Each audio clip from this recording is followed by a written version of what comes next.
Omu butumwa bwo bumushomirwe Minisita wa Ruwero Triangle Alice Kaboyo, Mama Janet Museveni agizire ngo ahansharo ya Uganda na Rwanda ya Kizinga nerabwaho abantu binji kandi ngo umwanya wo gutugura mu buhereza burunju bwe by'amagara.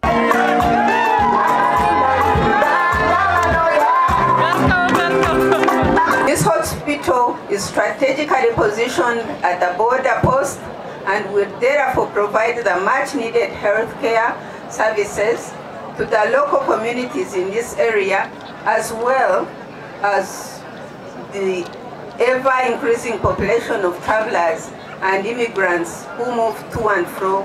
between Uganda and Rwanda. Echindo muntu kurga Kizinga hayimwareba bija mwahareba akaza kuzarware kuzara urware kuchebezenda nuho kushanga abakazi nibazirenda zara omwana kurashwerwa argahagarika shwerwa atakaraguzaga ahiguriyo kubiraho kuraguza. Umwaka gwa 1996 abebembezo mu district ya Ntungamo bakagezaho kombekirwa romwanyo gubaremerwa mu maderesa hatabaturano batambure ngendo ndingwa okuza kuronda obuhereza bwe by'amagara haru barehere center ya kana ningo bumwe bambukanya gataro mu Rwanda. Ratini rwariro ryone ritwine ritwabe twino bakaryombeka mu Rwanda 96 konka tirirahwire bakarisigarwa hagati mwe nate byo buhereza bw'amagara nitwe yambisa clinic sezi ryaho mu center we ahina kurire na nkanasi myaka 15 nashangirwa rurya amadirisa ubwire bwana mu yabari kuyarigireho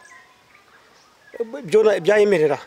Nyuma abazyo ekiro cy'abakaza habwa district ya Ntungamo bacishagwize barukurundana sente zo kombekirwa rumuri Kizinga ahansharo ya Uganda na Rwanda. Mwe bari kundo mchara bata abantu mwe bari mnonga mwe no kubahera izoba twijaho kushonde sente zo kumarizirwa reryo eringi teka ngo tuza kuteka icyo kubanza maternity ward tutekeho aho kuzara tutekeho na namajuga bashaho kugira ngo bahike hihi n'irwaro kandi abantu babaze kuno buhereza. Noreba ni board aba Rwanda ho barukushye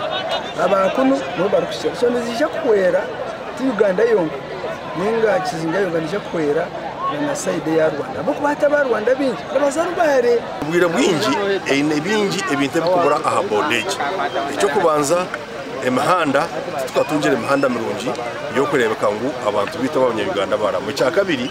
tukatungireho infrastructure ndijo okutahe byombeko abantu aho kubasa kubana bakorora nkabo kwindire sente abo gukora buri kimwe cyona. Aha mukorogo Mama Janet Museveni abahire miliyoni 50 kandi hari miliyoni 42 betenga barundineho miliyoni 98 ahabwa TV West ndi Elias Rutugusa.